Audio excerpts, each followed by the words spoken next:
On n'aide pas tout le monde.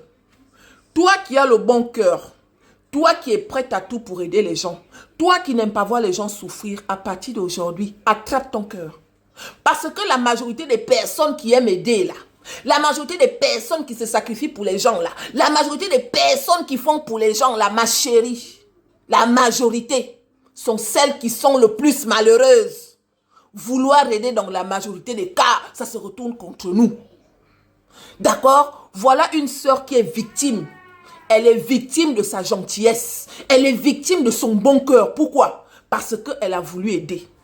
Il faut savoir qu'il y a des gens qui souffrent là. Les personnes en question sont faites pour souffrir. Il y a des gens qui sont malheureuses. Les personnes en question sont faites pour être malheureuses. C'est Dieu qui permet toutes choses. Il y a des gens qui ont le mauvais cœur. Quand vous les voyez souffrir, c'est le règlement de compte de la nature. Parce que dans la vie, quand tu fais du mal, tu récoltes le mal. Vous allez voir quelqu'un en train de mettre la main sur le menton. Cette personne va vous faire pitié. Cette personne va vous donner envie de pleurer, mes chéris. Si vous voulez pleurer, pleurez, mais après, passez votre route. Personne ne peut corriger Dieu. Avec certaines personnes, ça marche. Mais dans la majorité des cas, ça ne marche pas. Parce que la personne en question que tu as trouvée dehors, sa famille est où? Elle n'a personne d'autre.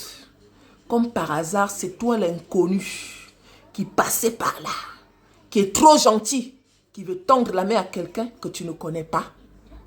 Faites très attention, protégez vos vies. Parce que dans la vie, là, on n'aide pas tout le monde. Une sœur est victime de sa gentillesse. Une sœur est victime de son bon cœur. Une sœur est victime de sa générosité. Là où elle habite, elle voyait une dame assise au parking tous les jours, avec la main sous le menton. Une femme africaine, 48 ans. À 48 ans, comment on peut imaginer qu'une femme de 48 ans peut être mauvaise? Parce que souvent, le mauvais cœur, là, c'est quand on est jeune, hein? Quand on a atteint les 40 ans, tout le monde est en train de racheter son mauvais caractère. Tout le monde est en train de demander pardon au bon Dieu des péchés qu'on a fait dans la jeunesse. Mais une dame qui a 48 ans et qui a le mauvais cœur, c'est le diable en personne en fait. Donc la dame en question, elle rencontre la dame de 48 ans. Ah, ma grande sœur, qu'est-ce qui se passe? Oh, ma petite sœur. Ce que j'ai vécu dans ma vie là, c'est le blanc qui est parti me chercher dans mon pays. C'est le blanc qui m'a emmené en Europe. Quand il m'a emmené ici, il a commencé à me faire souffrir. Sa famille ne m'aimait pas. Il a commencé à me maltraiter jusqu'au jour où il m'a foutu à la porte. Aujourd'hui, ça fait 2 semaines que je dors dehors. Les blancs, oui, te dis, oh, les blancs. Ok. Qu'est-ce que je peux faire pour toi? Ah, ma petite sœur. Où je te parle là, ça fait presque 2 semaines que je n'ai pas pris ma douche.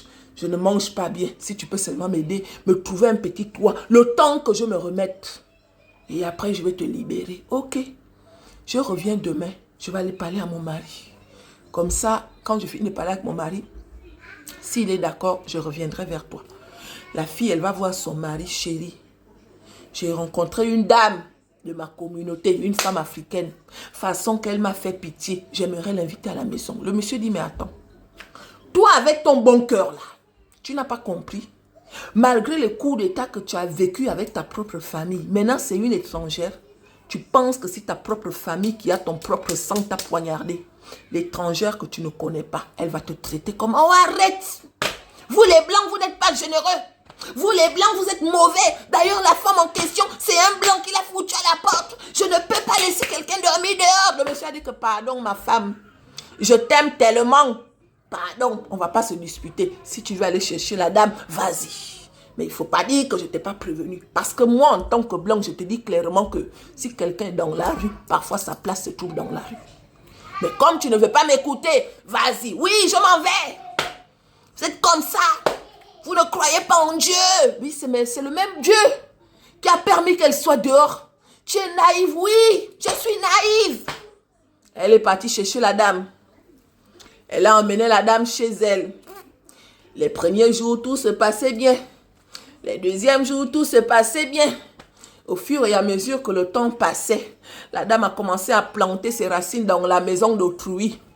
Elle a commencé à se promener en chemise de nuit sans caleçon.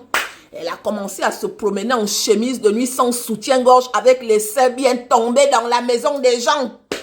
C'est la fille de la dame.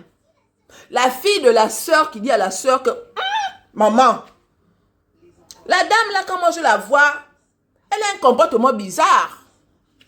Comment elle peut rester dans la maison en chemise de nuit? Elle se promène comme ça. Et quel genre de chemise de nuit, les filles? Façon nuisette. Elle sort de la chambre comme ça. Là, les fesses sont en train de bouger comme ça, là, sans caleçon, sans soutien-gorge. Jusqu'à ce que l'autre lui fait asseoir que, ah, ma chérie, mets quand même une serviette par-dessus, mets même pas une par-dessus. La chambre que je t'ai donnée a une salle de bain. Avant de sortir de la chambre, tu peux quand même prendre la douche et venir nous rejoindre au salon. Tu sais que mon mari est dans les parages. J'ai aussi mon fils. Tu ne peux pas sortir comme ça en chemise de nuit. Oh, ma chérie, toi aussi, calme-toi là. Tu me prends pour qui? Tu n'as pas confiance à ton mari ou quoi? Madame dit que mais ce n'est pas une question de confiance.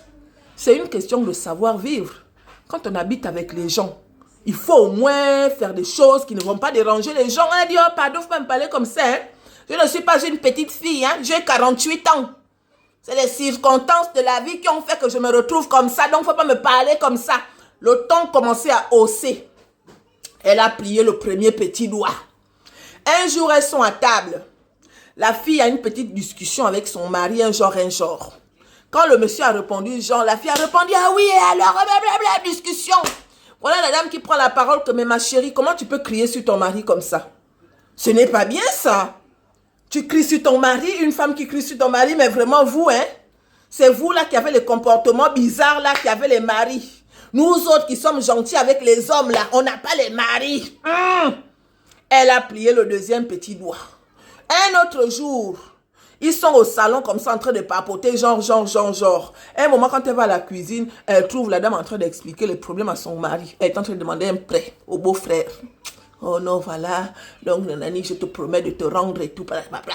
Dieu merci. Le beau-frère a dit que oui, mais bon, il faut voir ça avec ta copine. Elle arrive et dit que qu'est-ce qui se passe? Oh non et tout. C'est elle qui voulait que je lui prête de l'argent.